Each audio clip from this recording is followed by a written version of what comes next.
everything counts. It's going to be incredibly competitive. And I think we've got, probably 3 guys for sure that I think will play on Sundays.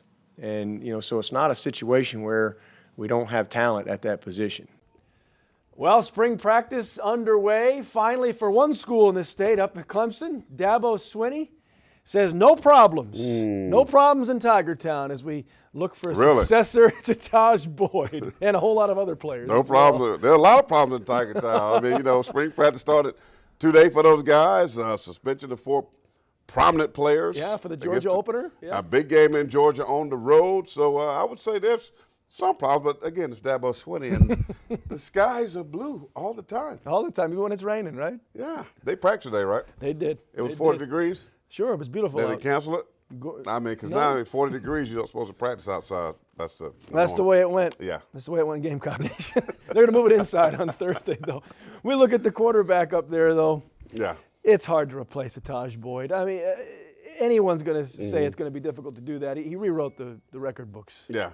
He's a great quarterback. And Taj Boyd, I mean, say what you want. I don't know about the draft. I mean, that's going to be another conversation for another day. But when you're talking about breaking Clemson records, when you're talking about breaking the ACC records, you're talking about a guy that can get it done and work so well in that Chad Morris system.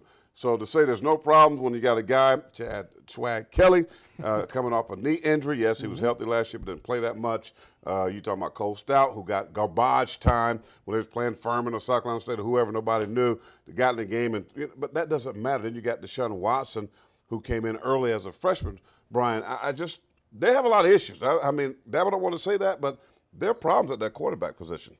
11 wins. They got used to a lot of it up there. They had the nice little run of success, just like South Carolina's been having. But like both teams, there are holes to plug. We're talking, too, about the defensive backfield. The defensive backfield, Breland's out. I mean, they got issues there. But, I mean, Clemson, just like South Carolina, I think we can replay the tape what we did about the Gamecocks. A couple days because ago, a lot of similarities. But Clemson's going to be better on the defensive line, but secondary's going to be some issues. And I didn't think they were that good. I thought people threw the ball on Clemson last year with the guys that they had. So I'm looking at that position going, wow, there's going to be issues there even if guys are coming back.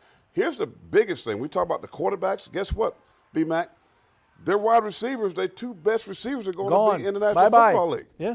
Sammy Watkins and Martavius Bryant. And I know they got a young crop of talent, but that's just talent until it's proven. I mean, they got Hopper and they got Mike Williams out of Lake Williams Mary. And Humphreys and Sharon Peake. They got some players that have played, but they're not Sammy Watkins and they're not Martavius Bryant type guys. Again, I think issues in the upstate. How good a year do we think Vic Beasley can have? Because he really kind of came out of nowhere last year and took over that conference. How good can he be? I like the kid. I mean, we were down at the Orange Bowl, Derek and I covered those guys and had a chance to really get close up on the field before the game. Watch Vic Beasley, 235 pounds solid. He's long arms, which represents a good pass rusher. But he's probably going to be a linebacker in the National Football League because he's not big enough to play every down in the National Football League. But the fact that he can get around that edge, he's a speed rusher, gives people problems. Here's the one thing I do worry about, the same thing I'm going to call this the clowning factor. I'm going to say the clowning factor. Teams know about Vic Beasley. Teams going to now scheme Vic Beasley. Teams going to have to chip Vic Beasley. Will he represent, the way he represented Clemson this past year with double-digit sacks? I think it's going to be difficult for him, but it still doesn't change what type of player that he is. How about over-under on the team? We were a little harsh the other day on South Carolina, but you and I both said this is the reality they now live in. Clemson living in a very similar reality, I think. Ladies and gentlemen, I present to you, as I said earlier off there jokingly, between South Carolina and Clemson in the Palmetto State last year, 22 wins, 22-4 to be exact, both with great bowl victories. This 2014 season I present to you, 17 wins between the two of them. I really think both these teams, Brian, are going to be 8-9 win type teams. I just see too many issues. The quarterback at Clemson, your wide receivers, your secondary at South Carolina. You don't have a Connor Shaw. You don't have a Clowney. 17 wins. I'm going to set it over on a combined for South Carolina and Clemson. Yeah, we're happy, but I'm believing a lot of people are going to be a little sad next year. I would, if I was a betting man, I'd lay some money down on that line, I think. 17.